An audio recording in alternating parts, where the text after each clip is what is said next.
Suponho que vocês estejam vendo aí, então, o PowerPoint dessa aula.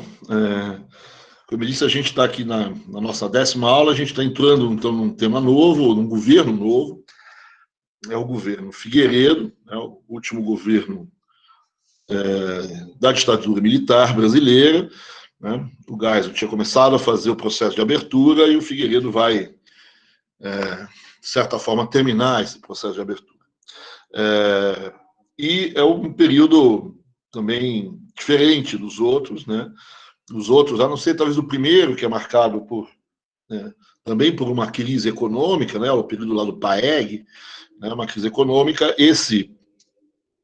Os outros dois períodos, né? O Milagre e o segundo PND, são marcados pelas mais altas taxas de crescimento, de certa forma, sustentados da economia brasileira, uma média alta aí de 8%, 9%. Você pegar os dois períodos de média, né? E agora a gente entra num quarto período, vamos dizer assim, que é o período do governo Figueiredo, que é um período de crise, né? Antigamente era fácil, era a maior crise da história, a maior crise econômica da história do Brasil, né? Ou da história do Brasil, século XX, XXI. O problema é que o período mais recente está disputando aí para saber qual é o pior dos dois, certo? Quer dizer, talvez em termos de dados, o tamanho de PIB, de crise, etc., persistência, ainda mais com essa retomada agora do Covid, certo? A gente tem aí talvez o período recente como mais grave do que a chamada crise da dívida externa, o período da crise da dívida externa. Mas, enfim, antes desse período aí atual, né, que vai, vamos dizer assim, Dilma, Temer e hoje, certo? Quer dizer, foi a maior, depois de ter passado pela maior fase de crescimento da economia brasileira, que é o Milagre, junto com o segundo PND, o período que vai aí do governo Figueiredo, vamos dizer, principalmente os primeiros 4, 5 anos da década de 80, eram considerados, então, a pior crise brasileira e uma crise que a gente costuma chamar a crise da dívida externa, né? A crise da dívida externa como a crise. Então, a ideia dessas aulas na aula de hoje, a gente um pouco dar uma olhada nessa crise, né? O que é olhar principalmente o lado do balanço de pagamentos, né? E começar a conversar um pouco sobre como que a gente solucionou o problema do balanço de pagamentos, né? Como é que foi a solução da crise externa, da crise que a gente olha pelos dados do balanço de pagamentos, e como que a gente fez essa solução. Tem uma certa discussão sobre essa solução, sobre o que foi efetivamente que resolveu, né? O que foi o elemento principal para enfrentar essa crise, né? Então, essa é um pouco que eu queria conversar com vocês hoje, né? Na próxima aula, certo? A ideia é a gente talvez olhar um pouco mais no chamado curto prazo, né? Um pouco mais das medidas, uma a uma, olhar um pouco a sequência ano a ano, vamos dizer assim. Se a gente olhar, né, acho que no finalzinho da aula de hoje a gente vai deixar claro que as coisas são bem diferentes. Essa crise não foi uma crise, certo? Foi uma crise, certo? Que se alongou durante um bom período, né? Ela começa ali em 79, 80, mas 79 e 80 ainda são anos de fortíssimo crescimento econômico, né? O Brasil, vamos dizer assim, já com Delfim, empurrou a crise com a barriga, como se dizia na época, né? Aí para cair em 81, principalmente 81 e 83, são dados negativos, né? Uma recessão brutal da economia brasileira, menos 4%, menos 3% de crise, e depois, 84, 85, você tem uma volta do crescimento, né? Então, essas idas e vindas aí, né, a gente deve olhar melhor na próxima aula, mas hoje eu vou ver a coisa de forma mais genérica, né? Então, você tem aí uma crise que ela é meio longa e ela tem uma série de fases, de aspectos diferentes, né?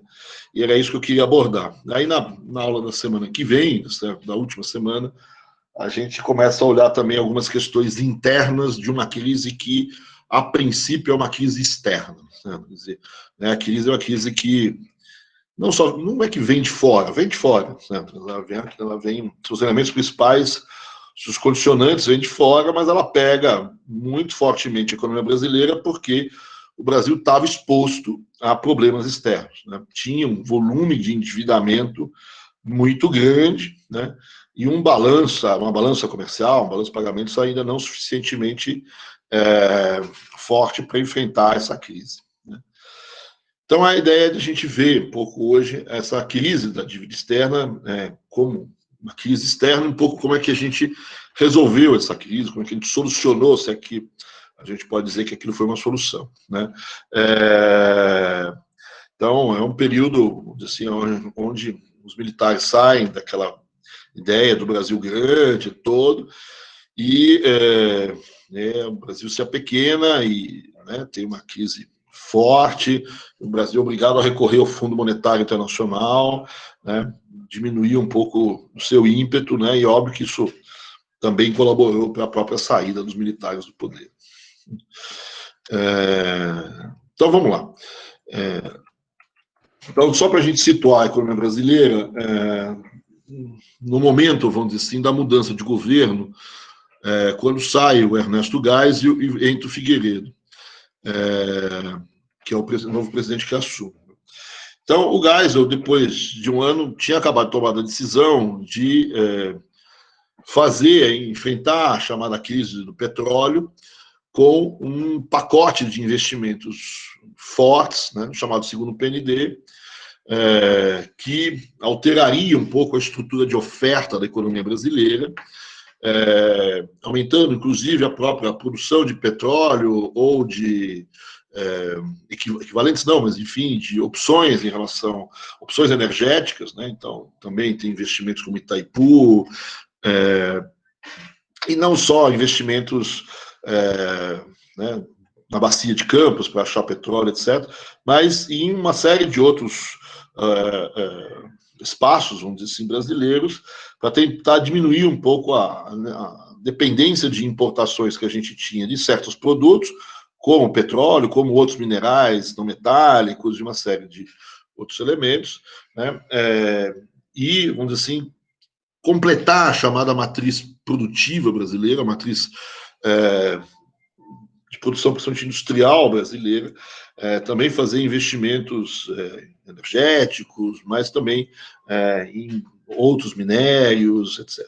Então, a ideia no segundo PND, foi fazer um volume grande de novos investimentos, de modo a diminuir a dependência brasileira em relação a certas importações ou aumentar a nossa capacidade de exportar determinados produtos. Essa foi a forma, por mais que tenha tido debate, de enfrentar a crise do petróleo. No fundo, a forma de enfrentar a crise do petróleo é tentar diminuir a dependência brasileira em relação ao petróleo. Isso que a gente viu ao longo do segundo PND, tá certo? Porém, quando a gente olha nesse período aqui no final desse período do Geisel, esses investimentos estão atrasados. Então, a gente tem um pacote grande de investimentos que foram feitos, e nós vimos alguns deles, Carajás, a própria bacia de Campos, para prospecção de petróleo, Itaipu para fazer energia elétrica, enfim, uma série de projetos, mas esses projetos eles demoraram para sair do papel e estão ali, alguns terminaram, mas vários outros não, certo? Então, eu estou ainda numa situação onde os resultados esperados, segundo o PND, alguns apareceram, mas a maior parte ainda não apareceram. E eu estou no meio ainda ainda estou realizando investimentos e os resultados ainda não se concretizaram. E isso a gente pode ver, inclusive, no próprio balanço de 78, 79, aonde, se esses investimentos provavelmente tivessem dado resultado completos, a gente talvez teria uma situação da balança comercial mais positiva, certo? A gente vai ver que 79 é uma balança comercial negativa. Quando o Brasil para enfrentar aqui o segundo choque do petróleo, a gente ainda é muito fortemente dependente do petróleo. Não achamos, ainda não prospectamos o petróleo da Bacia de Campos, né? Então vários investimentos estão atrasados, né? Os resultados ainda não esperaram, né? E uma outra coisa que vai aparecer, a gente não vai talvez tocar muito nesse assunto na aula de hoje, né, é a deterioração da situação fiscal do governo, né, da situação fiscal do Estado brasileiro, né, carga tributária, a forma tributária que tinha sido feita lá atrás, né, ela vai, durante todo o milagre, aumentando a carga, né, no início até do segundo PND ainda tem um pouco de aumento, mas ele estagna, né, chega numa hora que não tem aumento mais de carga tributária, e até em função dos incentivos fiscais, essa carga tributária ela começa, do ponto de vista líquido, né, do ponto de vista da arrecadação em si, ela começa a não apresentar grande crescimento. E, na verdade, talvez até caia, né? Aumenta um pouco, começa a aumentar o volume de transferências, né? De transferências para estados e municípios, de um lado, né? Você tem um pouco de aumento nisso, e outras transferências. Aqui, uma das transferências importantes é o pagamento de juros, né? Que começa a aumentar, pagamentos, né? A gente chama de transferência também. E as estatais, vamos dizer assim, que fizeram também volumes de investimentos grandes lá atrás, durante o segundo PND foram obrigados a fazer um volume maior ainda de investimentos, e vão ter problemas aqui, já estão com dificuldades para fazer esses pagamentos, dado que, de um lado, estou tentando segurar um pouco os preços que essas estatais recebem pelos seus produtos, né, dado a questão inflacionária, eu tenho uma tentativa de controlar um pouco os preços, e, do outro lado, eu fiz investimentos elevados, eu tenho que, né, dar conta desses investimentos, então eu tenho dificuldade aqui com a situação de uma série de estatais que são os principais agentes a fazer esses investimentos no segundo PND, né? A inflação durante o segundo PND, a gente viu, ela subiu e caiu, e quando a gente está na passagem do governo Geisel para o governo Figueiredo, ela está numa ascensão, né? E é nessa situação um pouco, né, não muito simples, certo? Talvez a gente já tivesse situações melhores antes, né? Não é um desespero de causa, certo? Mas uma inflação acima de 70 começa a ficar grande, certo? A questão fiscal não é um desespero, o governo ainda tem faz investimentos líquidos, certo? Quer dizer, ou seja, a carga tributária ainda é suficiente para pagar uma parte dos investimentos, né? Mas cada vez menos, né? Então, é nesse ambiente, vamos dizer assim, e com os investimentos no meio do caminho sendo feitos, que a gente tem uma mudança externa novamente, né? Uma segunda mudança externa, né? A gente sabe que o início do governo Geisel também a gente teve uma mudança externa, né? Teve um choque do petróleo, né? Também teve o fim do sistema de Bretton Woods ali, mas teve o primeiro choque do petróleo em 73, 74, e agora a gente vai viver primeiro, segundo choque do petróleo, né? O início da guerra Irã-Iraque, né? Tem um segundo choque do petróleo que, da outra vez, quadruplicou, agora dobra o preço do petróleo, ou alguma coisa do gênero, mas agora o preço já está, né, quadruplicado, né? Então ele sobe, vai para um patamar forte. Esse segundo choque, ele tem um efeito muito grande, principalmente nos primeiros anos, certo? Depois ele arrefece. Mas, à medida que vai arrefecendo o choque do petróleo, vai crescendo, vamos dizer assim, vai se ampliando, vai se tornando mais permanente o segundo choque, né? Aqui você tem, no fundo, dois choques nesse momento externos, né? Que é o choque de juros internacionais, né?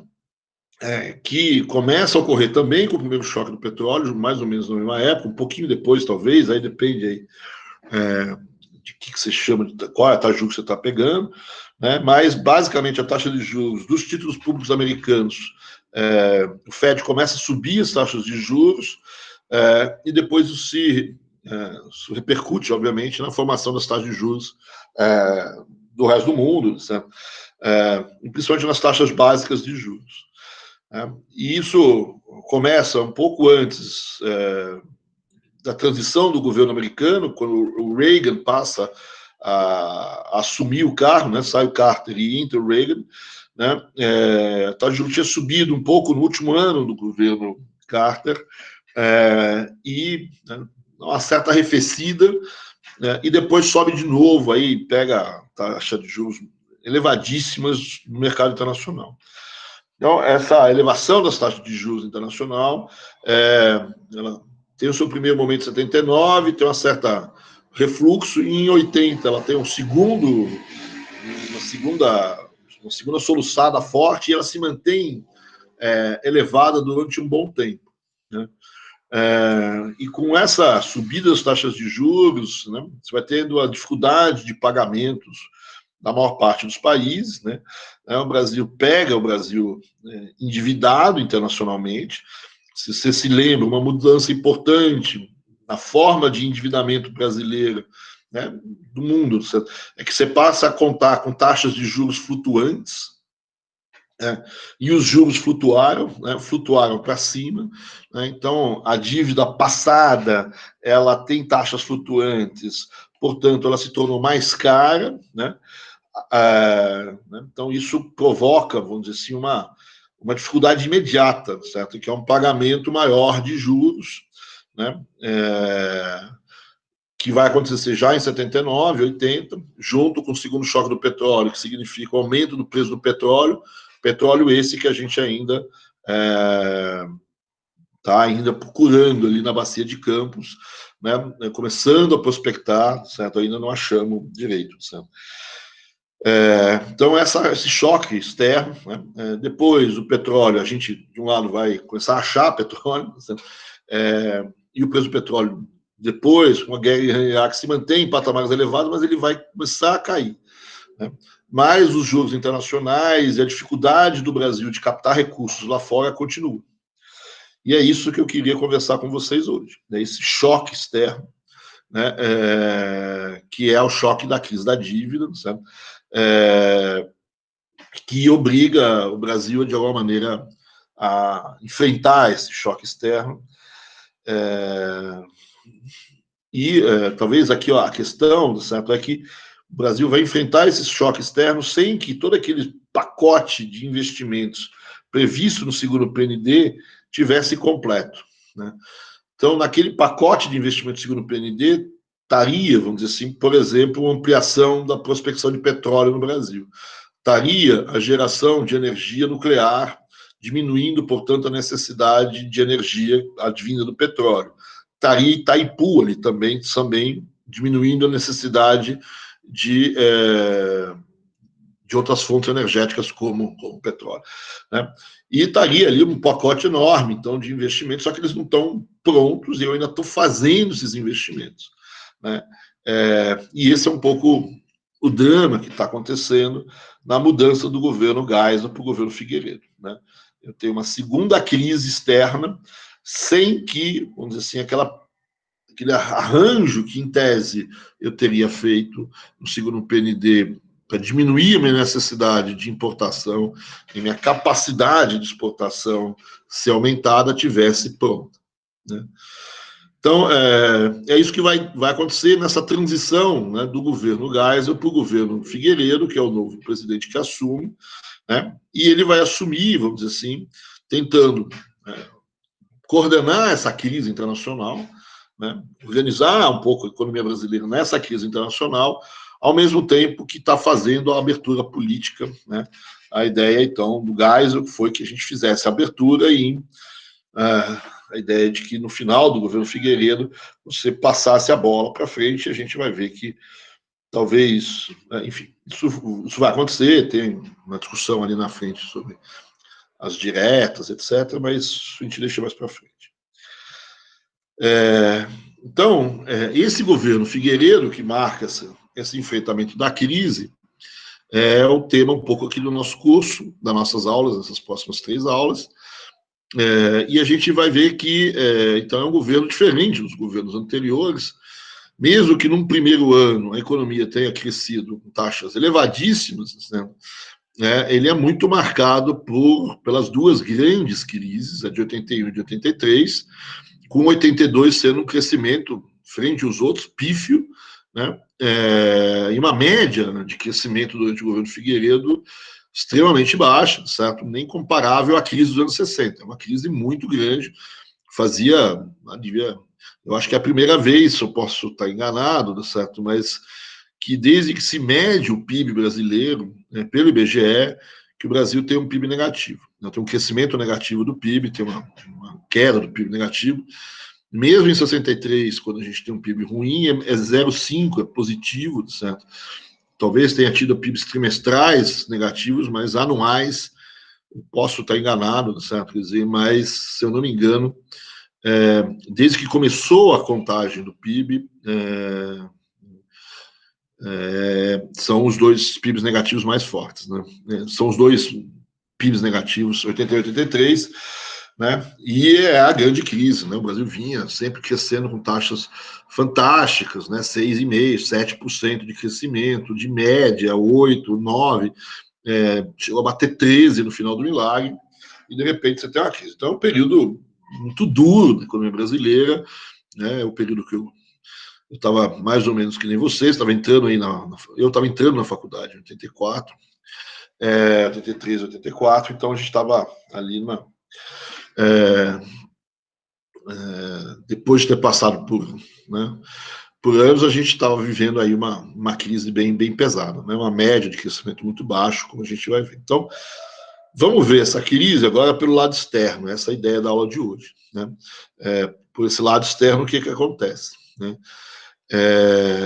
Então, quer dizer, o que está no início da crise, né? Então, tem dois choques externos que pegam a economia brasileira no seu início. A gente tem, então, aqui a gente vê o segundo choque do petróleo, né? Você teve o primeiro choque do petróleo ali em 73, né, com o embargo, né, da produção feita pela OPEP, né? Os preços subiram até 76, 75, mais ou menos, né? Ali oscilaram um pouco, e a partir, então, do final de 78, isso coincide, grosso modo, com a tomada, a queda do Shah no Irã, certo? Quer dizer, e a tomada de poder no Irã pelos religiosos, pelos ayatollahs, né? A Revolução Iraniana, né?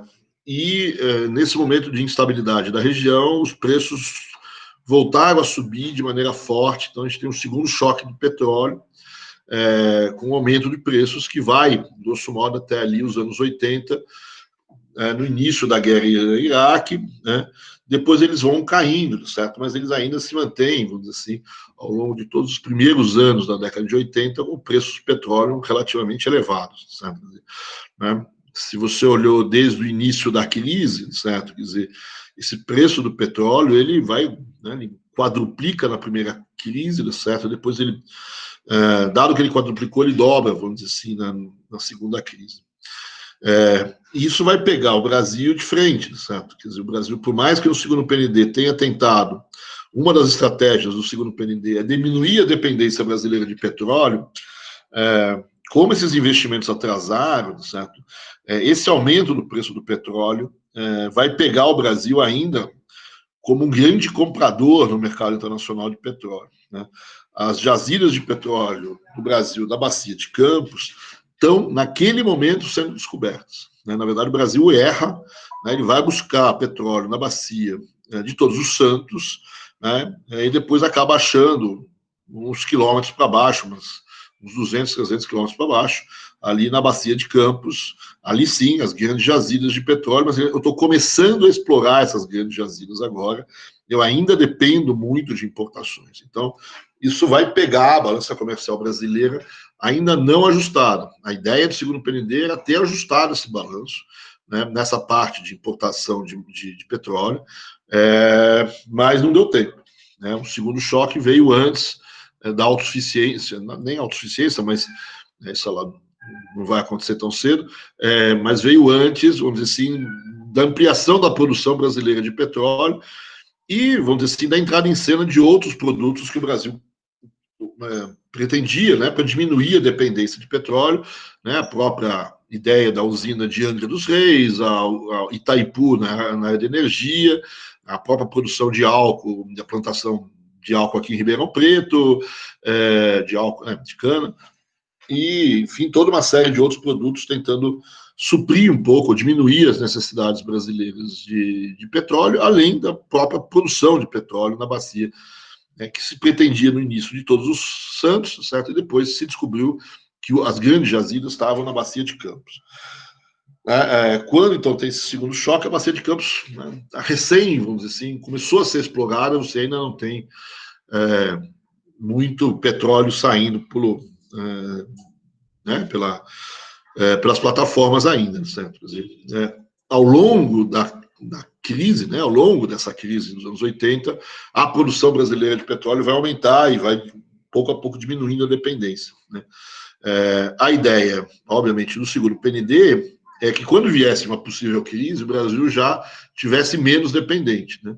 Só que a crise veio, provavelmente, mais cedo do que se esperava, ou, como alguns críticos dizem, né, se demorou muito a achar efetivamente o petróleo, né, se procurou no lugar errado, etc. Então, essa é a primeira parte da crise, né? A primeira parte do efeito externo da crise. A segunda parte, certo? Que começa a acontecer um pouquinho depois e que tem uma arrefecida no meio, mas depois volta, são as subidas das taxas de juros internacionais, né? Então, isso começa por uma mudança na política do Fed, né, americano. O Fed, nos Estados Unidos, ele adota uma política monetária muito mais restritiva, ele muda a política do chamado dólar fraco do Carter por uma política de dólar forte, vamos dizer assim, e isso significa uma política monetária apertada, uma alta nas taxas de juros americanas, e os Estados Unidos passam, a partir daquele momento, a atrair capitais, a atrair recursos, mais do que ser provedor de recursos internacionais, né? Então, o Fed adota uma política monetária restritiva, sobe as taxas de juros, né? E ele vai, no fundo, atrair capital para dentro dos Estados Unidos, né? Tornando, vamos dizer, tentando evitar, inverter aquilo que estava acontecendo com o dólar na época do Carter, né? Durante a época do Carter, o dólar se desvalorizava, e agora, na época do Reagan, que é o novo governo, o dólar começa a se valorizar, mas, no fundo, há um aumento da taxa geral de juros no mercado financeiro internacional, que é o que pega o Brasil pela proa, né? Além dessa mudança, vamos dizer assim, na tendência do dólar, né, de uma desvalorização para uma valorização do dólar, né? Então, os Estados Unidos se colocam no mercado financeiro internacional como grandes absorvedores de liquidez, né? Com a subida das taxas de juros, eles atraem os capitais para dentro dos Estados Unidos, e o Brasil passa a disputar capital com os Estados Unidos, né? O Brasil é um país que está ali cheio de empréstimos, né, que tomou muitos empréstimos ao longo do segundo PND, do milagre do segundo PND, está com uma dívida externa em papel da ordem de 50 bilhões, mais ou menos, é o fim de 79, 78, 79, precisa rodar esses papéis, precisa rolar essa dívida, né, uma dívida que o Brasil tem condições de pagar de um dia para a noite, né? E a ideia é, como muitos dos investimentos do segundo PND não terminaram, certo? Eu talvez ainda precise de fluxos de capitais para dentro do Brasil para pagar para fazer esses investimentos. Então, aqui, essa economia, quer dizer, ela vai sofrer, né, imediatamente, vamos dizer assim, com essa subida das taxas de juros. Essa subida tem uma certa arrefecida no meio do caminho, mas a partir de 1980 volta a subir de novo. Acho que eu devo ter os gráficos aqui, certo? Tem aqui a prime rate nos Estados Unidos, certo? E aqui a gente tem a LIBOR, mais cotada em dólar, na Inglaterra. Então você vê, vamos dizer assim, que você tem então essa subida da juros, depois uma queda na virada aí um pouco antes da passagem de 79 para 80, depois sobe de novo e mantém patamares, tanto a prime rate sobe até mais, certo? E a LIBOR cotada em dólar, né, fica assim, num patamar também extremamente alto, né? Então, a gente tem aqui uma subida das taxas de juros que pega, vamos dizer assim, o Brasil de duas formas, certo? Quer dizer, ela pega o Brasil de um lado, porque o Brasil captou empréstimos internacionais com juros flutuantes. Né? Então, isso é uma coisa importante que eu insistia com vocês nas aulas anteriores, e quando o Brasil se endividou a partir de 73, 74, né, há uma mudança no mercado financeiro internacional. As taxas de juros passam a ser taxas de juros flutuantes. Né? Lá no início, em 75, 76, as taxas de juros eram baixas. Né? Agora subiram. Né? Só que pegou a dívida velha. A dívida velha, como é taxa de juros flutuantes, as taxas flutuaram e subiram. Né? Então eu tenho que eu aumento os juros que eu pago da dívida que eu já captei. Né? Então eu tenho um aumento do custo da dívida passada. Né? E eu tenho uma dificuldade de captar nova dívida, porque tem juros, tem os juros que estão mais altos, certo? E tem os Estados Unidos que estão atraindo capital para dentro dos Estados Unidos. Né? Então eu tenho um concorrente, quer dizer, querendo buscar esses dólares. Né? Então o Brasil vai querer dólar? Vai querer dólar. Vai ter que concorrer com essa LIBOR a 18, certo? Quer dizer, né? E o Brasil normalmente é um país arriscado, é 18 mais 10%.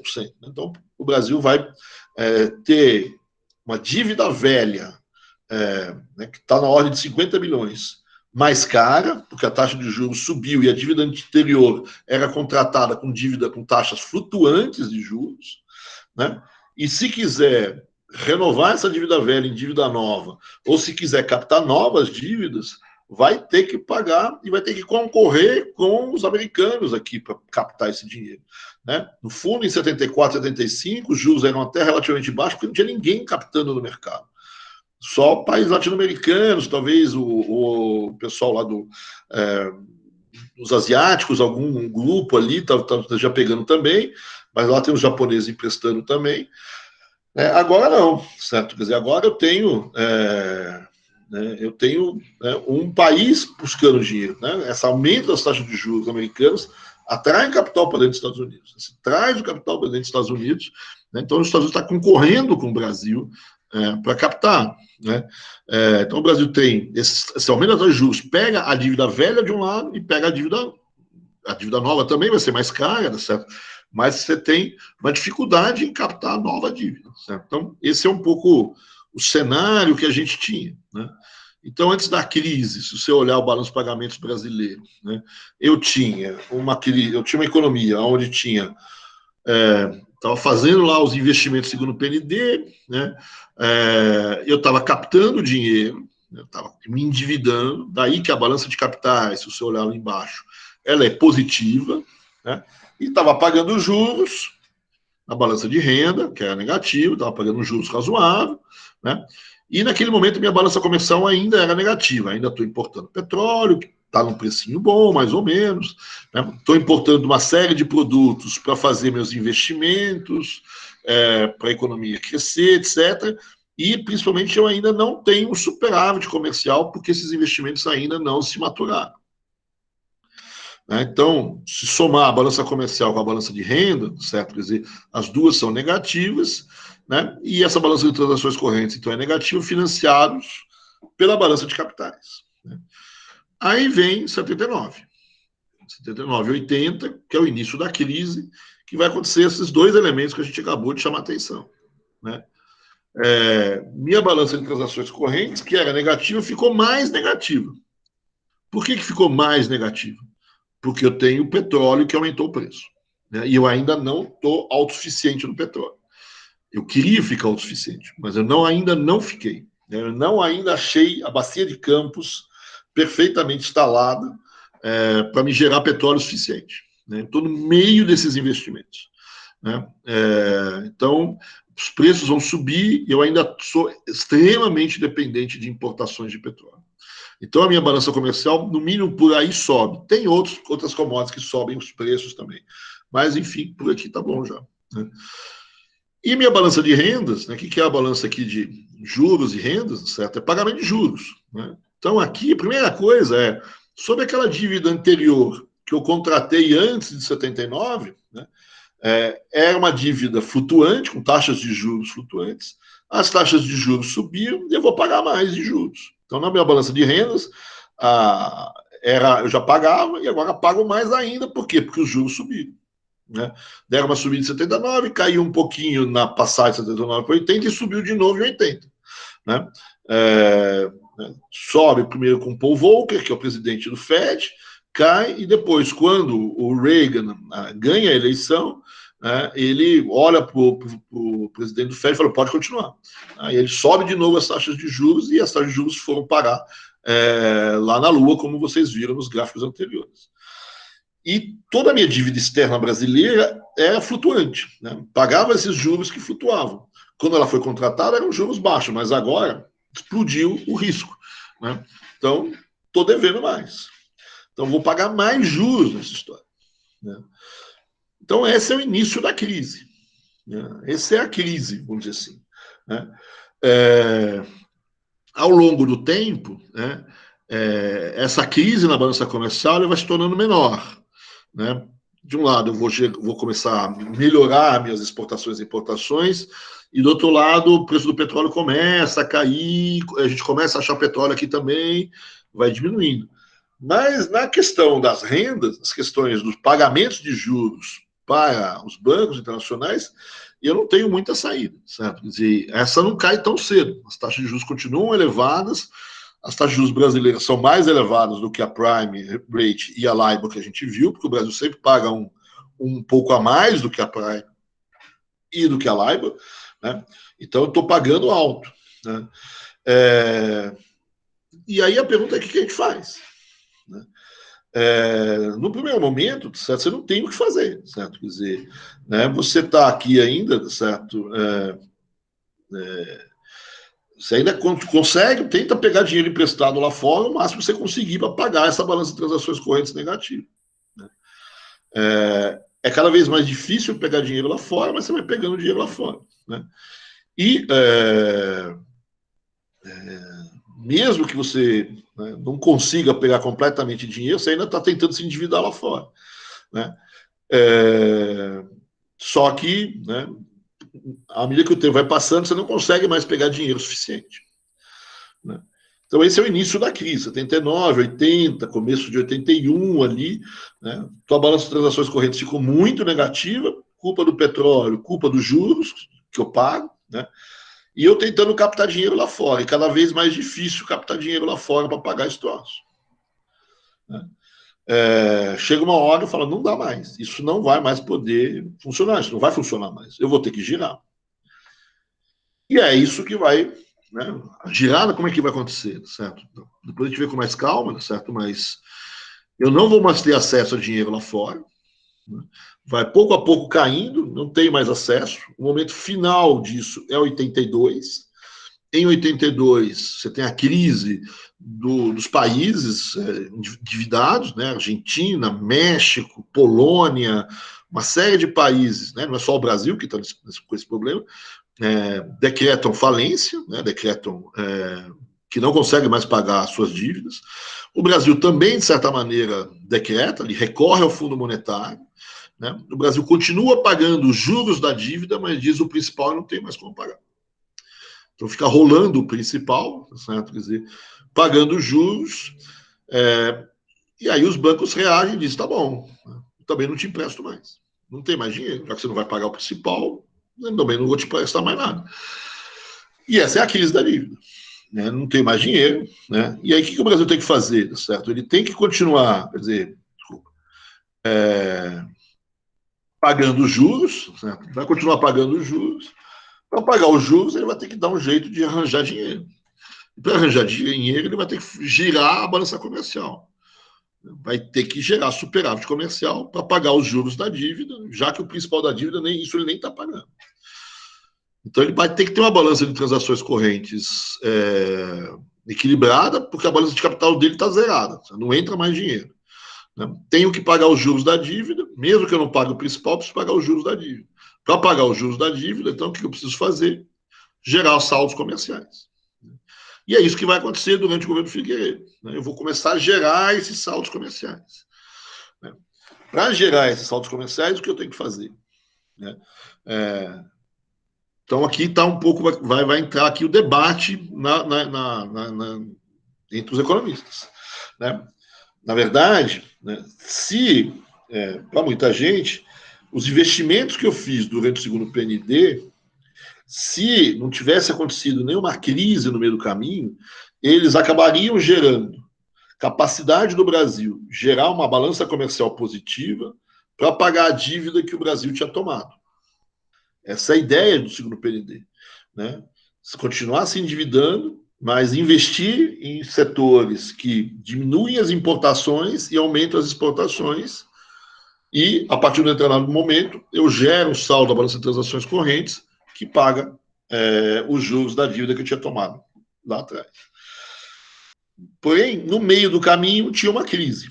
Né? No meio do caminho veio uma segunda crise externa, uma segunda crise do petróleo e um aumento da taxa de juros internacionais, que é o grande problema dessa medida aí do Reagan e do coisa, né? A enorme subida das taxas de juros internacionais. Nessa enorme subida das taxas de juros internacionais, a nossa dívida ficou mais cara. Né? Então, a discussão que vai ter é, bom, o Brasil vai ter que fazer aquilo que ele disse que ia fazer. Vai ter que gerar a balança comercial positiva para pagar os juros, que agora são muito mais caros do que eram antes, porque eu me endividei e tenho juros altos, eu tenho que gerar uma balança comercial para pagar esses juros. E o que fez a geração dessa balança comercial? Aquelas pessoas que criticam os investimentos feitos no segundo PND vão dizer que essa balança comercial positiva vai acontecer, essa geração de dólares para pagar os juros da dívida, só vão poder acontecer porque eu gerei, eu tive, vamos dizer assim, uma recessão muito forte. Então, o Brasil causa uma recessão, né? A economia brasileira, o governo brasileiro sobe as taxas de juros internas, faz uma política de contração econômica, gera uma recessão para diminuir as importações, aumentar as exportações, gerar um saldo positivo na balança comercial para pagar os juros que agora são mais altos. Essa é a interpretação clássica o pessoal chama, né, do ajuste monetário do balanço de pagamentos. Aí vem aqui os nossos amigos, que a gente já se referiu no ano passado, Antônio Barros de Castro e outros falaram, peraí.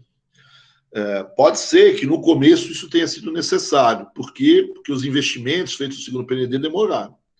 Mas olha para a balança de 84 a 85, certo? Olha para a economia de 84 a 85. O que tem em 84 a 85 diferente de 83 a 81? Né? A economia brasileira em 84 a 85 está crescendo 8% de novo. 7, 8%. Enquanto que 81 a 83 é negativo em menos 4%. Então, para o Antônio Barros de Castro, o que está acontecendo é que eu vou gerar essa balança comercial positiva, né, para pagar os juros da dívida. É verdade. Né? Mas eu não tive. Mas em 84 e 85 eu não tenho uma recessão. O que eu tive em 84 e 85? Aqueles investimentos que começaram tardiamente no segundo PND e que eu consegui minimamente manter durante o início da crise da dívida, eles se materializam. Aqui eu não preciso, eu diminuo muito minha necessidade de importação de petróleo, eu começo a aumentar minha capacidade de exportação de uma série de produtos, né, e eu vou gerar balança comercial positiva, não por culpa da recessão, porque 84, 85 eu não estou mais em recessão. Né. Eu mesmo com um crescimento forte, eu gero uma capacidade exportadora, porque o segundo PND se materializou, os investimentos se materializaram, geraram dinheiro para pagar os juros que efetivamente continuaram subindo. Né? Então, aqui eu tenho... O que aconteceu? Né? Com os dados dos pagamentos, eu tive um aumento dos custos dos juros da dívida, né, na crise de 79, e eu tive uma diminuição da capacidade de financiamento externo brasileiro. Então, a balança de capitais, que era positiva, ela vai diminuindo, ela vai se tornando zero, né? Não tenho mais acesso a dinheiro lá fora. Né?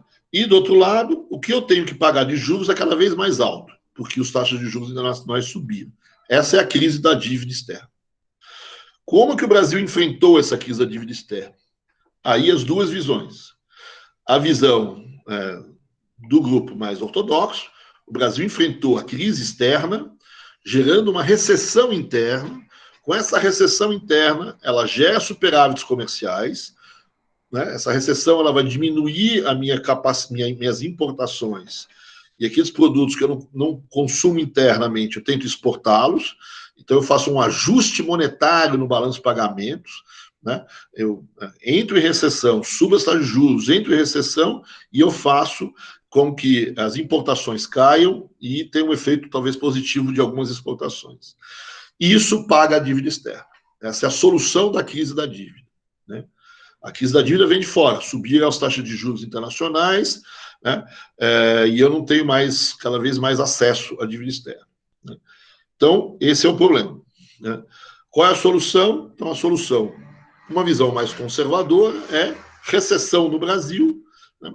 Essa recessão leva à diminuição das importações, né? E leva ao aumento das exportações, a balança comercial é positiva, paga a balança de rendas, paga os juros da dívida, zerei o processo. O Antônio Barros de Castro, que é a Alta Visão, diz, opa, peraí, não foi só assim não. Olha para o ano de 84, 85, né? Se você olhar para 81, 83, é isso aí. Agora, se eu olhar para 84, 85, eu não tenho recessão. A economia brasileira está crescendo 8%. Né? E eu estou gerando o mesmo superávit da balança comercial. São 13 bilhões de superávit na balança comercial. Né? O que aconteceu? Finalmente se materializaram os investimentos do segundo PND. Aqueles investimentos que economizariam importações e que estimulariam as exportações, eles apareceram tardiamente. Geraram, então, uma balança comercial positiva, mesmo sem recessão, né? E pagaram aquelas taxas de juros que eu precisava pagar. Né? Então, aqui eu tenho uma discussão de política econômica aqui do que está acontecendo. Né? Se o segundo, no fundo, você está dizendo que se o segundo PND foi bom ou não, certo? Quer dizer, né? Muito provavelmente, nenhum dos dois está completamente correto. Né? Não foi só a recessão e também não foi só a materialização dos investimentos do segundo PND que ajustam o balanço de pagamentos brasileiro, certo? Quer dizer, tem uma combinação de cada um deles, né? E a disputa entre os economistas, entre os historiadores econômicos é qual é que pesou mais, né? O que foi mais importante para gerar esse superávit na balança comercial, né? Que é assim que eu resolvi o problema, se a gente olhar aqui, né? Opa, é para frente. Se a gente olhar aqui, né, eu tinha uma balança comercial que estava relativamente equilibrada, que se torna negativa, e uma balança de serviços que era negativa e que fica fortemente negativa por conta da subida das taxas de juros. Né? Ao mesmo tempo que eu tinha uma entrada de capitais que vai zerar. Né? Essa é a crise. Essa é a crise externa. Uma piora na balança comercial por conta do choque do petróleo, o aumento dos juros que deteriora a balança de serviços, né? Né, com o Brasil começando a não conseguir mais captar. A balança de capital começa a zerar. Né? Como que eu resolvo isso? Né? Isso vai para lá, para cá, certo? Mas no fundo eu vou pagar mais juros da dívida, porque os juros subiram, né? Mas eu também vou gerar mais superávites comerciais. Eu vou sair de um déficit comercial para um superávit comercial. Esse é o ajuste. O ajuste que o Brasil faz a crise ela vem andando, ela entra, né? Eu estou bem endividado, as taxas de juros internacionais sobem. Num primeiro momento sobe junto com o preço do petróleo, né? Então eu tenho um aumento das taxas de juros e minha piora na balança comercial. Né? Com o tempo, as taxas de juros continuam subindo, então minha balança de juros continua piorando, que é a minha balança de serviços. Né? E eu tenho cada vez mais dificuldade de conseguir dinheiro lá fora, que é minha balança de capitais caindo. O que eu tenho que fazer para resolver? Eu tenho que girar a balança comercial. Para girar a balança comercial, a disputa na literatura duas coisas fizeram a balança comercial girar. De um lado, a recessão. O Brasil teve que entrar numa recessão brutal, né, para fazer essa balança comercial ficar negativa, ficar positiva. Né? Parar de importar e começar a produzir as coisas que eu fazia aqui e jogar para fora, porque ninguém comprava aqui mesmo. Né? Então, esse é o ajuste. Né? Então, essa é a forma de ajustar. Né? Você vai aumentar o superávit da balança comercial para pagar exatamente os juros da dívida, né? E zerar a balança de pagamentos. Né? Essa é o ajuste. Né? Então, para alguns, né, tudo isso se deve às recessões de 81 e 83. Esse é o ajuste. É um ajuste recessivo, brutal. Para outros, né, olha para 84, certo? 85, você vai ver o saldo grande da balança de transações correntes, e são anos que não tem recessão. Né? O que está acontecendo aqui é que, em parte, né, eu tive, né, de fato, a recessão dos anos anteriores diminuiu minha necessidade de importação, mas eu tenho aqueles investimentos do segundo PND que estão aparecendo agora e estão gerando esse superávit. Então, tem uma discussão na literatura do que é mais importante. É óbvio que os dois elementos devem conjugar-se, né? Mas os caras aqui querem que você veja qual é o mais importante. O que ajustou, de fato? A recessão de 81, 83, que, no fundo, não existe 84, 85, mas teve os seus efeitos, né? Ou, finalmente, a materialização dos investimentos programados lá atrás do segundo PND, que demoraram para aparecer, né, e que tiveram que aparecer de maneira mais forte para gerar superávites comerciais de modo a pagar os juros da dívida. Então, essa é a disputa na literatura. Qual dos dois, né? O Antônio Barros de Castro defende essa segunda opção, né, e o lado ortodoxo, vamos dizer assim, defende a primeira visão. Né? Muito provavelmente é uma conjunção dessas duas coisas, certo? E a disputa é quem é o mais importante entre os dois, certo? Quer dizer, né, qual é o mais fundamental do ajuste? Foi a recessão de 81 e 83, que gerou, vamos dizer assim, essa diminuição de importações e, de certa forma, esse aumento de exportações, ou foram todos os investimentos que foram feitos lá atrás, segundo o PND, que finalmente se materializam, né, e permitem que o Brasil importe menos e exporte mais, mesmo com a economia crescendo, que vai, né, a economia vai cair em 81, 83, mas 84, 85 vai crescer.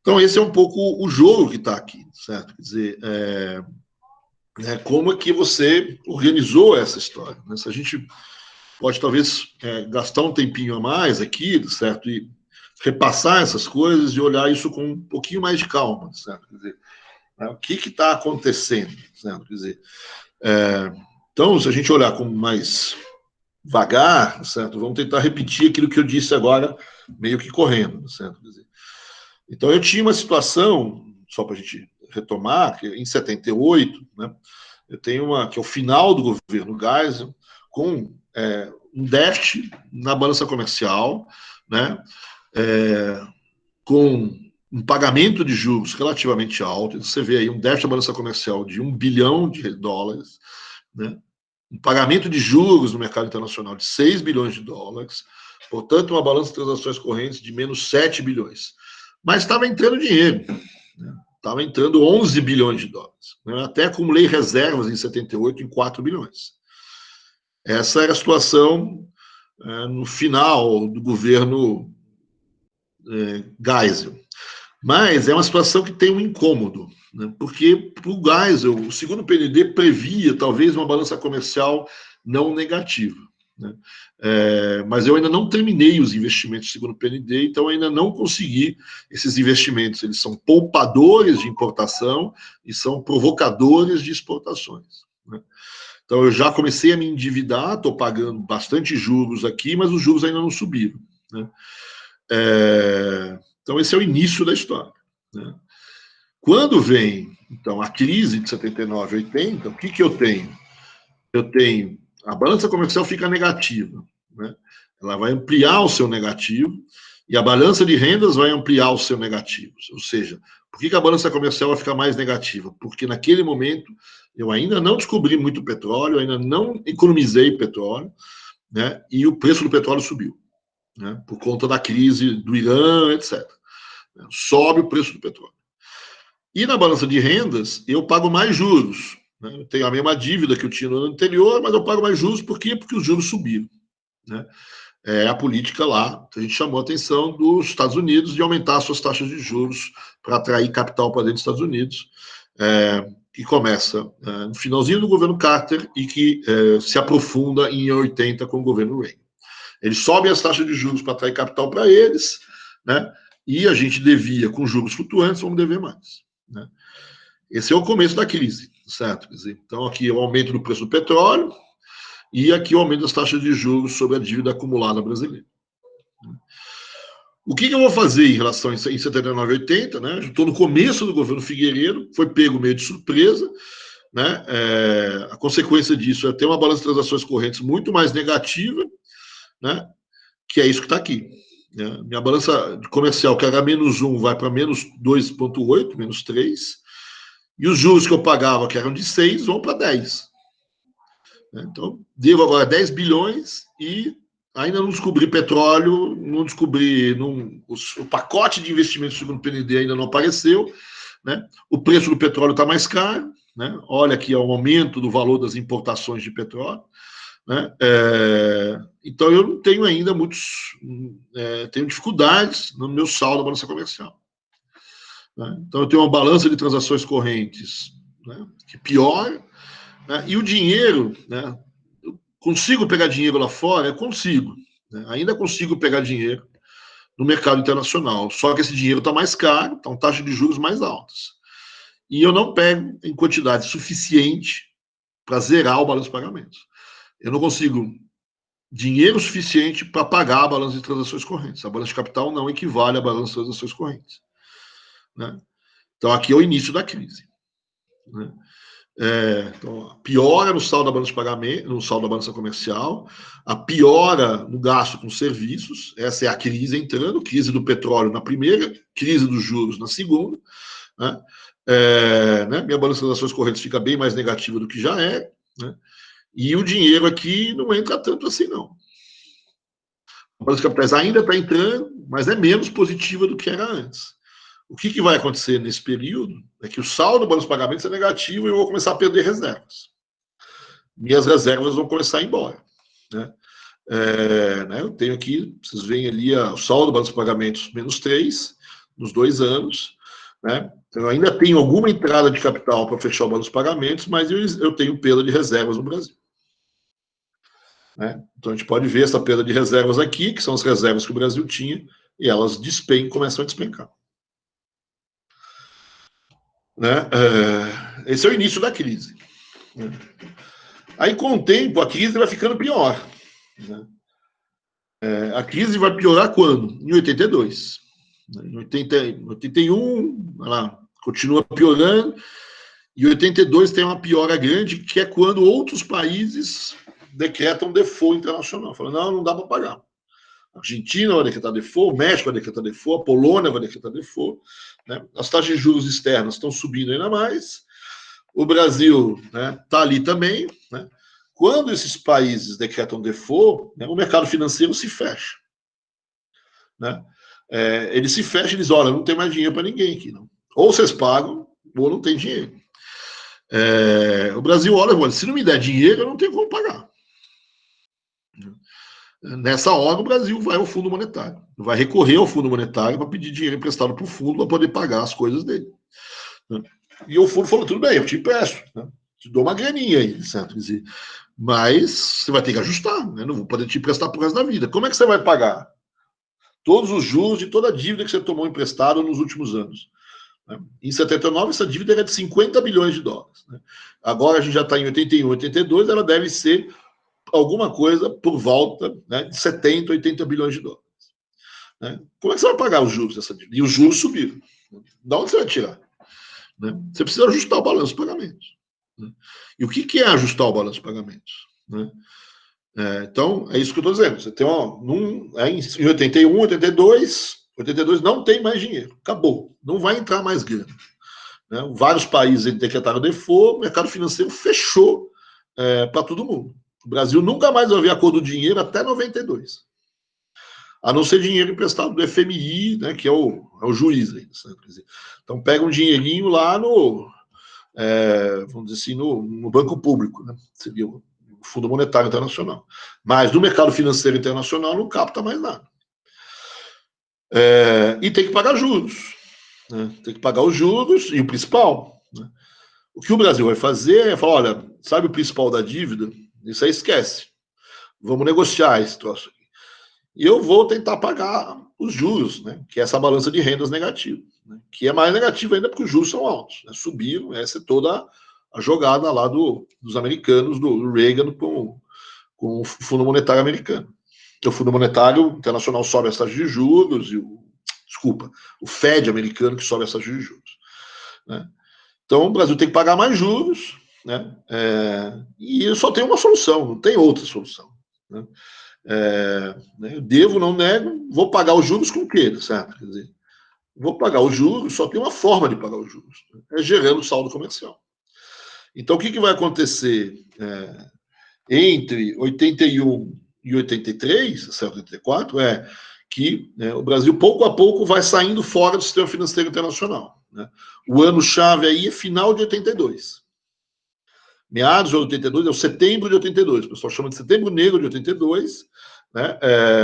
Mas é o setembro de 82 aonde eu tenho a crise da Argentina, a crise do México, a crise da maior parte dos países, falando não tenho como pagar a dívida. Aí o Brasil entra nessa também, né? E a partir dali não tem mais dinheiro prestado para o Brasil. O Brasil não recebe mais um centavo de fora, a não ser dinheiro do FMI. Né? Que você tem o dinheiro que entra no Brasil, essas linhazinhas roxas aqui são a entrada de dinheiro no Brasil. Você ainda vê 83 algum dinheiro, mas isso é recurso que vem do fundo, né, que é o juiz do meio de campo aí, certo? É um banco justamente para emprestar para quem está em crise, certo? Né? Então, e você vai ver, se você olhar bem, de 83 até 92, certo? O Brasil nunca mais viu a cor do dinheiro internacional. A gente vai ficar fora do circuito financeiro internacional de 83 até 92. Tem esse dado aí de 88 que deve ter sido alguém que pisou aqui na minha... uma moça que pousou aqui no meu computador quando eu estava digitando. Né? Então o Brasil não vai mais ver a cor do dinheiro. Não só o Brasil, Argentina, um monte de países. Então, a balança de capitais vai zerar. Né? Na verdade, essa balança de capitais que está aí, certo? 13, 7,82, está incluindo dinheiro que eu consegui do FMI. Né? O FMI era o emprestador em última instância, ali, certo? Aquele que você recorre porque... Né? Então, você tem ainda operações de regularização dos empréstimos do FMI. No mercado financeiro mesmo, eu não tenho mais dinheiro nenhum. Né? E se você olhar na balança de serviços, ali eu tenho que pagar os juros, certo? Dizer, da dívida antiga, certo? Dizer, né? Então, como é que eu vou pagar esses juros, que é a balança de renda negativa? Certo? Eu vou pagar gerando superávit comercial. Né? Então, até aqui, essa é a crise da dívida. Né? Taxas de juros internacionais sobem por conta lá de uma política do Reagan e do governo norte-americano. As taxas sobem internacionalmente. Né? O Brasil tem cada vez mais dificuldade em pegar dinheiro novo, né? E tem que pegar o dinheiro, tem que pagar o dinheiro velho. Chega num determinado momento, o Brasil olha e fala: olha, não tenho como pagar, certo? Quer dizer, não preciso de mais dinheiro. Né? Então chega na crise da dívida, que é o momento onde, né, os países não emprestam mais recursos para o Brasil, né, ou para a América Latina, de maneira geral, não é só a América Latina, tem outros países da Europa, inclusive. Né? Você não paga mais, né, mas você... o Brasil fala, mas se não me der mais dinheiro, como é que eu faço? Certo? Quer dizer, nessa hora, o Brasil recorre ao Fundo Monetário Internacional, pede dinheiro emprestado para eles, então ainda entra algum dinheiro via FMI, né, e vai rolando as contas, né, e fala, olha, vamos negociar essa dívida aí. Então o Brasil está entrando numa negociação da dívida que vai levar 10 anos para negociar essa dívida. Né? E o mercado financeiro internacional vai dizer, olha, para negociar essa dívida eu quero que você pague os juros. Então o Brasil continua durante essa negociação pagando os juros da dívida, né, que é essa balança de rendas negativa, e fortemente negativa. Para pagar essa balança de rendas negativa, para pagar esses juros, o que o Brasil tem que fazer? Vai ter que gerar saldos comerciais muito fortes. Né? E é essa inversão da economia que vai começar a acontecer em 81, final de 80, 81, que é quando o Brasil começa a gerar o superávit. Então, essa é a solução. Gerar saldos comerciais para pagar os juros da dívida, dado que não está entrando mais dinheiro no Brasil. Né? Então, no fundo, qual é a crise? Certo? Quer dizer, é a mudança no cenário internacional, que no fundo implica em não empresto mais dinheiro para o Brasil. Ou empresto no começo com juros altos, o Brasil começa a ter dificuldade para pagar, então não empresto mais para ele. Aí o Brasil vai ao Fundo Monetário Internacional, né? Quando ele se coloca dentro do Fundo Monetário Internacional, ele começa a negociar essa dívida que ele tem, que já é da altura de 100 bilhões de dólares, mais ou menos, né?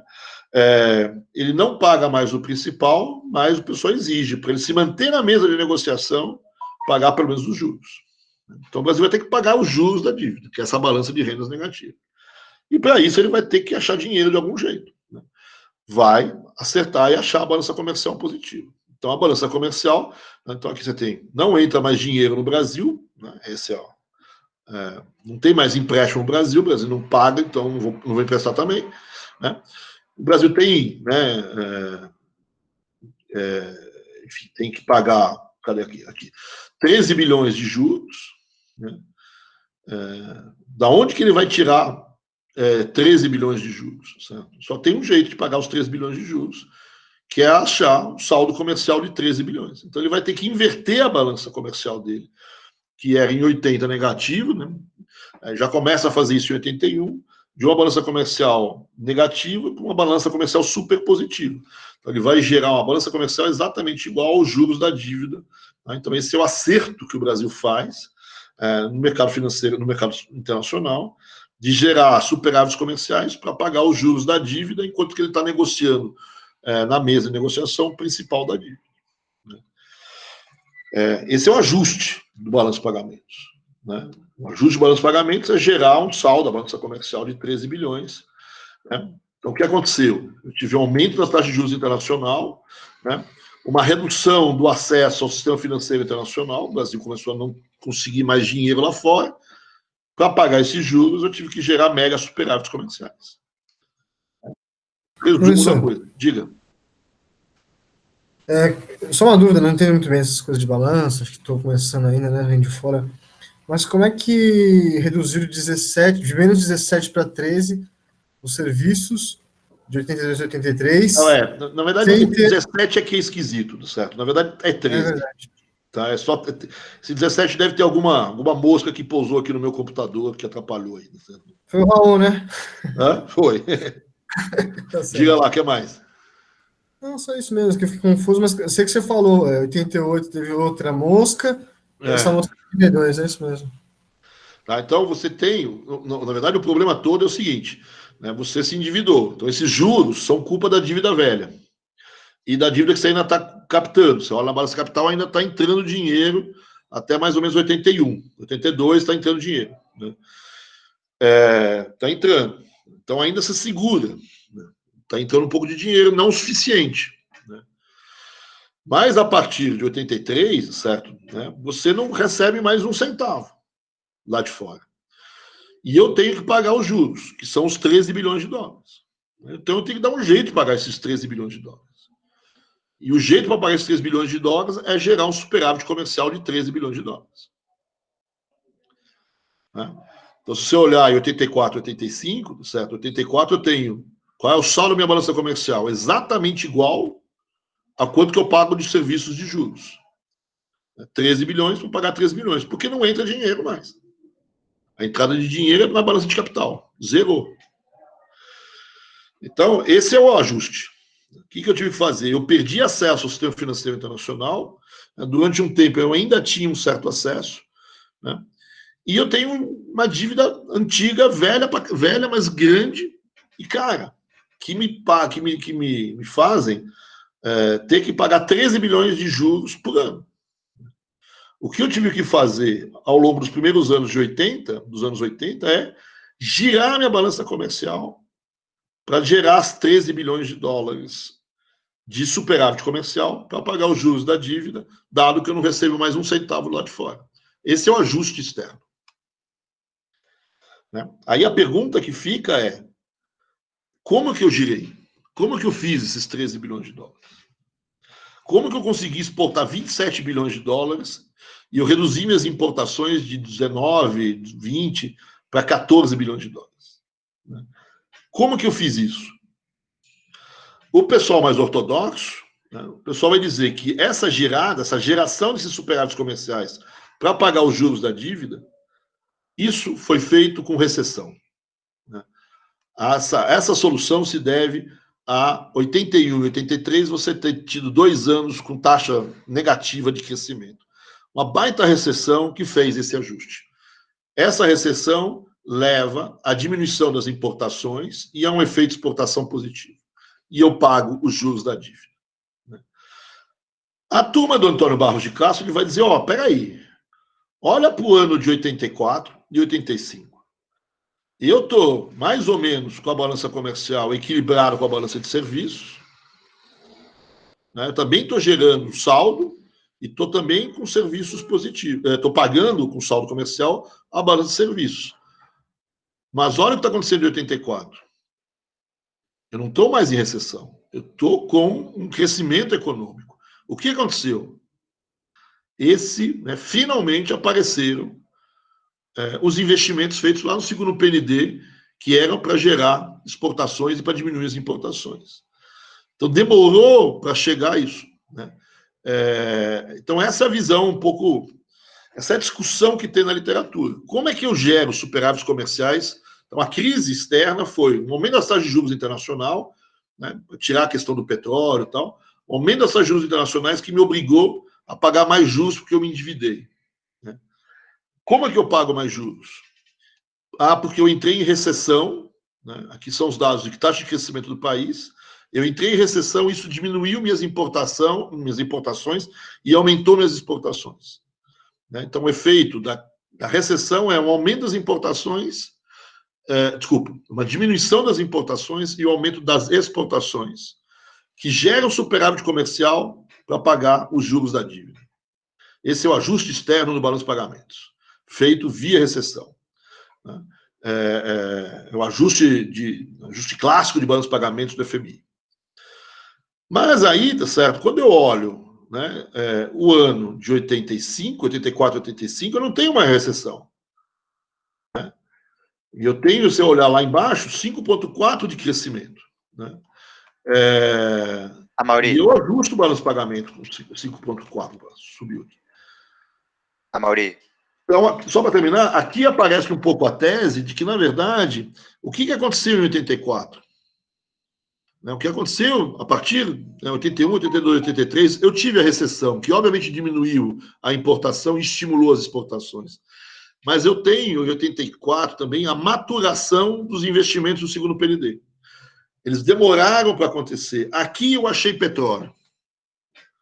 Aqui começou a aparecer o petróleo na bacia de Campos.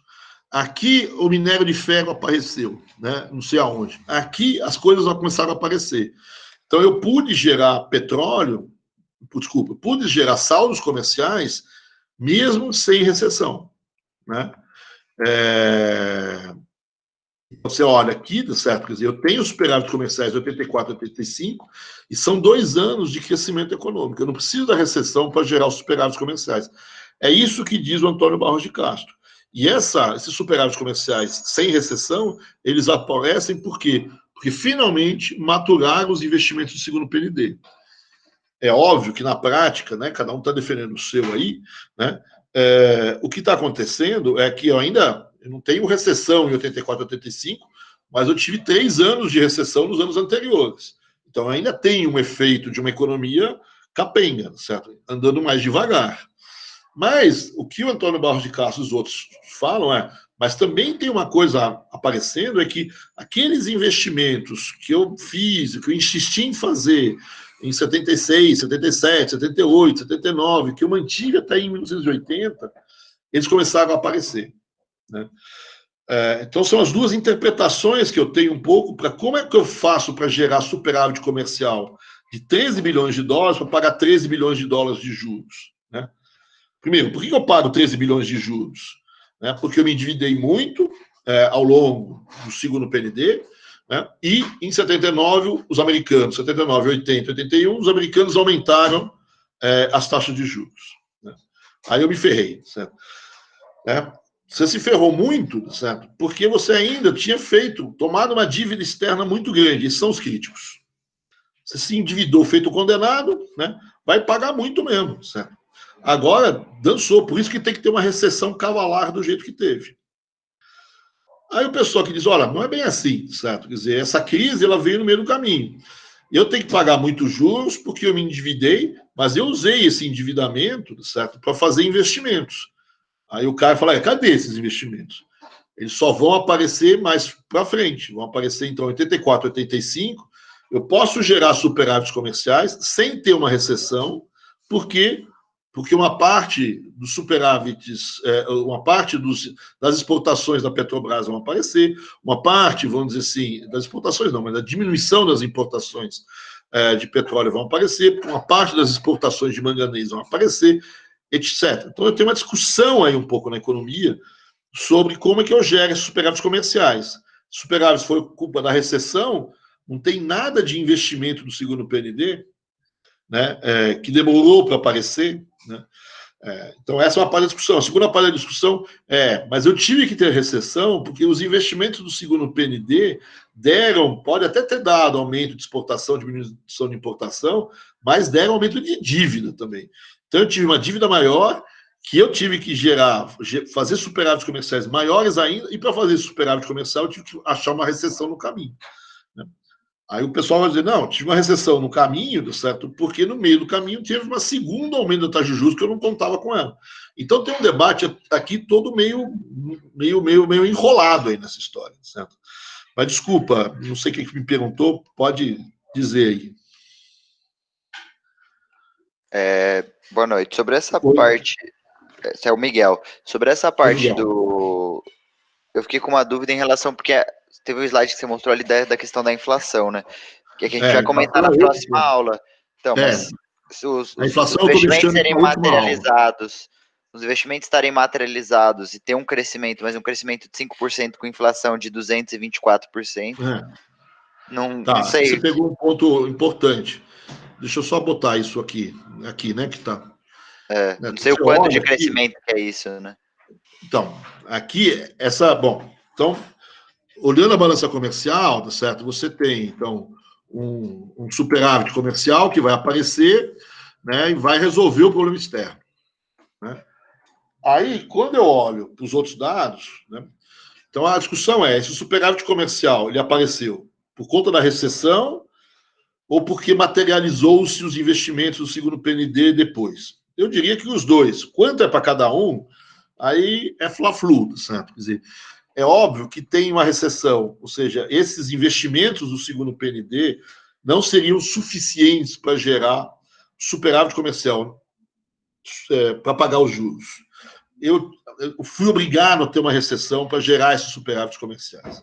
Essa é a crítica ao segundo PND.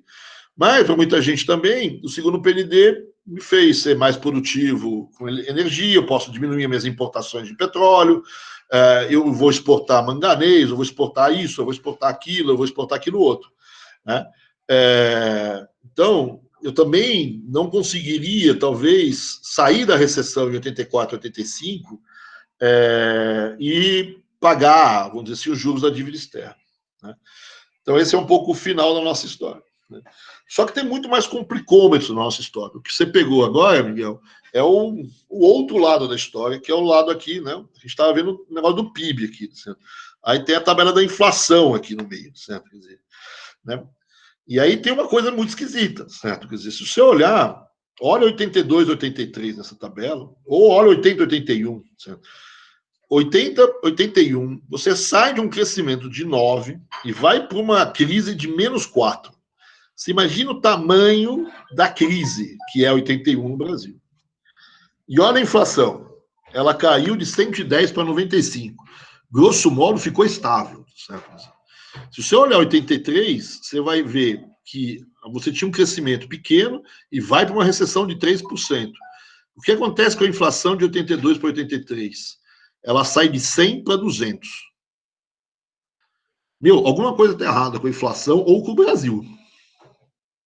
Porque não é possível você gerar uma recessão no tamanho do que você gerou em 81 e 83 e a inflação não se mexer ou em 83 subir. Certo? Então aqui, quer dizer, começou uma briga, certo? Começou uma discussão gigantesca, certo? Quando eu olho, aqui é a inflação brasileira, certo? Quer dizer, olha a recessão e os dados de inflação. Eu tenho 81 e 83, duas recessões. E de 82 para 83 a inflação dobra, certo? Vai de 100 para 200. Não tem modelo de macroeconomia que explica isso. E esse é o grande problema, esse é uma das grandes discussões. Né? Mas isso vai ficar para a próxima aula, eu não vou entrar muito em discussão hoje, eu só queria... Bom, se você já pegou aqui o negócio para ver qual era o problema. Né? No fundo, o que eu fiz aqui, tá certo? Foi causar... O que o governo fez? Ele tinha uma dívida enorme, que se tornou muito cara, porque os juros internacionais subiram, e o governo brasileiro resolveu fazer um ajuste do balanço de pagamentos via recessão, para pagar a crise. Né? É esse ajuste aqui, né? Ajusta, entra em crise e paga o balanço de pagamentos, paga os juros via geração de superávites comerciais. Né? Esse é o ajuste do balanço de pagamentos. Você paga os juros da dívida só, mas nem toda a dívida, você paga os juros da dívida com geração de superávites comerciais. Como é que você gera esses superávites comerciais com recessão? Esse é o ajuste monetário do balanço de pagamentos clássico, né? Beleza. Só que você tem uma recessão aí. Aí tem uma discussãozinha no Brasil, fala, pô, mas olha 84, 85, né? Olha os 2 anos seguintes. Estou com 84, 85, com o Brasil crescendo de novo 8%, 85%, gerando mais ou menos os mesmos 13 bilhões de dólares de superávit comerciais e pagando a dívida externa. Aqui que entra o Antônio Barros de Castro e fala, olha, esse superávit de 84 e de 85 não seria possível se não tivesse tido os investimentos do segundo PND. Se eu não tivesse investido na Bacia de Campos, se eu não tivesse investido em Camaçari, se eu não tivesse investido, sei lá mais aonde nesse país, tá certo? Quer dizer, eu não teria minério de ferro, não teria petróleo para diminuir as importações de petróleo, eu não teria nem produtos agrícolas para exportar, porque eu teria que importar muito fertilizante, comecei a produzir também. Então, esse ajuste de 84 e 85... No fundo, ele só foi possível porque eu fiz os investimentos do segundo PND. Esse é um pouco a discussão, usando os anos 80 para olhar para trás. Né? Então, eu estou olhando para os anos 70, certo? Quer dizer, vendo, nossa, fiz certo ou fiz errado de fazer o segundo PND? Quem olha para 81, 83, vai dizer que fez tudo errado. Olha o tamanho da dívida que eu tive que fazer uma recessão brutal para pagar essa dívida. Aí o Antônio Barros de Castro aparece com um livro dele em 85, fala, ó, nós estamos em 85, a economia está bombando aqui, está crescendo 7%, 8%, 9%. Ele finge que esqueceu que durante 3 anos a gente passou pela maior crise da história do Brasil até então. E ele vai dizer, olha, eu jamais conseguiria crescer 84, 85 do jeito que eu cresci, gerando os mesmos superávites comerciais, se no segundo PND eu não tivesse feito alguns investimentos que me ampliaram muito a minha capacidade de exportação, né, e diminuíram minha necessidade de importação. Né? Então, em 83, 84, começa a aparecer, Itaipu aparece, Petrobras começa a gerar um pouco mais de petróleo, essas coisas todas. Então, minha necessidade de importação e de exportação diminuíram com a economia crescendo. É isso que o Antônio Barros de Castro está dizendo. Fala, posso voltar a crescer e gerar os mesmos superávites comerciais que eu gerei na recessão. Por que eu posso fazer isso? Por conta dos investimentos feitos no segundo PND. Esse é o ajuste que ele está dizendo. Né? O pessoal que acha que o segundo PND, falando, o segundo PND causou esse troço aqui, certo? É isso que o segundo PND que fez. Não as barrinhas positivas do outro lado. Por que o segundo PND fez isso? Porque ampliou a dívida muito. Tá? Se a gente não tivesse se endividado tanto, a recessão podia ter sido bem menor. Olha que é uma recessão pesada, é -4, certo? Quer dizer, é grande a recessão. Né? Então tem uma discussão na literatura muito grande entre essas duas visões. Né? Então essa visão que eu tive que gerar déficits comerciais, superávites comerciais, para isso, fiz a economia entrar em recessão, né? E fazer a economia entrar em recessão, ela foi tanto maior, quanto mais eu me endividei durante o segundo PND, né, o Antônio Barros de Castro vai dizer, olha, tudo bem, eu me endividei, minha dívida era grande, as taxas de juros subiram, que eu não esperava, né, mas eu não foi sem nada, né, fiz alguma coisa, aconteceu. A Petrobras demorou, mas achou petróleo na Bacia de Campos. Itaipu demorou, mas começou a soltar energia.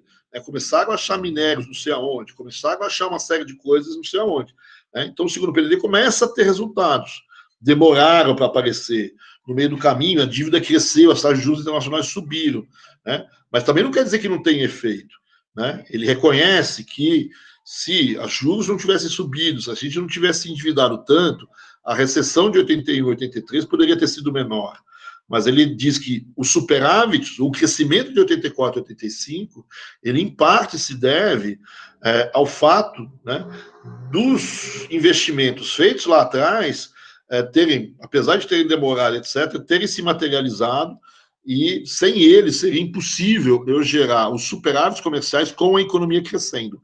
É isso que o Antônio Barros de Castro está dizendo. Em 84 e 85 eu não poderia ter esse crescimento e mesmo assim gerar 13 bilhões de dólares de superávit comercial.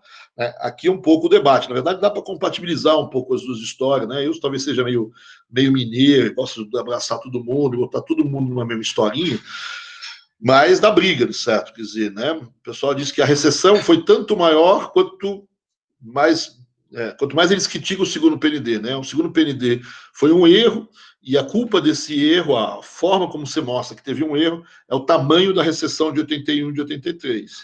Né? A turma do Antônio Barros de Castro vai dizer, o problema da recessão de 81 e 83 ter esse tamanho é que no meio do caminho tinha uma pedra. O que foi? O que tinha no meio do caminho? A segunda subida do petróleo, mas principalmente as taxas de juros, que ninguém imaginava que iam subir em 79, 80, 81. Né? Se não tivesse tido essa subida, essa recessão provavelmente seria bem menor do que esses números que estão aqui.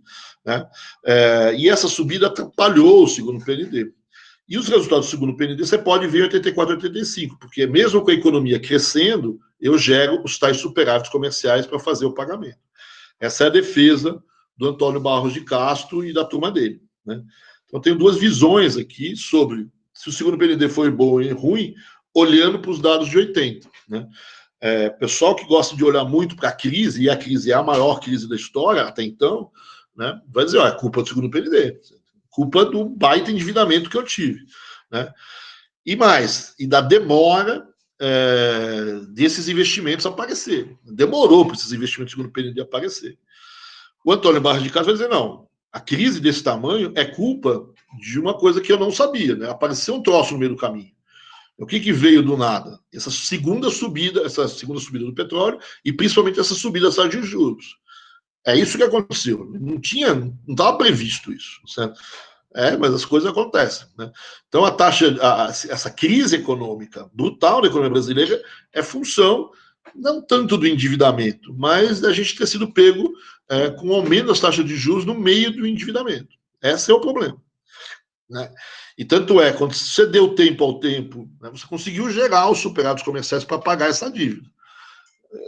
O pessoal crítico vai dizer, há muito custo. Há 2 anos, né, de recessão, desemprego, aqui é a recessão, né, um dado bacana de ver o desemprego. Certo? Quer dizer, então esse é o debate que tem um pouco, que junta o segundo PND com os anos 80. Né, o que está acontecendo? Né? No meio do caminho, você tem 79 e 81. 79 e 81, o que acontece? Tem uma segunda subida do petróleo e tem um aumento das taxas de juros. Né? Os que defendem o segundo PND vão dizer, o segundo PND não previa essa subida das taxas de juros. Né? Então, aí veio a recessão, foi culpa dessa subida das taxas de juros no momento em que os pacotes de investimentos do segundo PND não estavam prontos. Né? Os críticos vão dizer nada. Se você pegou dinheiro emprestado, taxa de juros flutuantes, taxa de juros subiu, e você arrebentou o país. Certo? Quer dizer, e está aí a história do país. Os defensores vão dizer, mas se a gente não tivesse feito os investimentos do segundo PND, você não teria essas barrinhas positivas de 84 e 85. Né? Porque essas barrinhas positivas, eu só consegui gerar superávites comerciais e manter a economia crescendo, né? Isso é culpa, sim, do segundo PND. Né? 84 e 85, a economia volta a crescer. Por quê? Porque você achou minério, porque você diminuiu a necessidade de petróleo, porque você fez uma série de coisas. Então, o pau come, certo? Só para terminar aqui, eu acho que eu contei essa história já, né? 2 colegas que defenderam tese lá, né? Um diz que o segundo PND é joinha, bacaninha. O outro diz que é uma porcaria, certo? Quer dizer, os dois tiraram 10 e passaram de ano, certo? Quer dizer, então, tem uma discussão aqui, certo? Quer dizer, uns veem essa crise, que é a maior crise da história do Brasil até então, né? Como culpa do segundo PND e da mudança do cenário internacional. né? E algumas pessoas vão desculpar, não, é a mudança do cenário internacional que deve esse tamanho de crise, né? Se não tivesse tido essa mudança, não teria essa crise, né? O pessoal que é crítico ao segundo PND falou, olha, né, tudo bem, subiu as taxas de juros, mas a gente se endividou feito louco, certo? Quer dizer, e o que a gente ganhou com isso tudo, certo? Uma baita de uma crise, certo? Então tem aí, né, um pouco um debate na literatura entre os vários grupos. Deixa eu interromper aqui, certo? Que a gente já está tarde, certo? Quer dizer, a gente retoma isso um pouco na próxima aula. Então.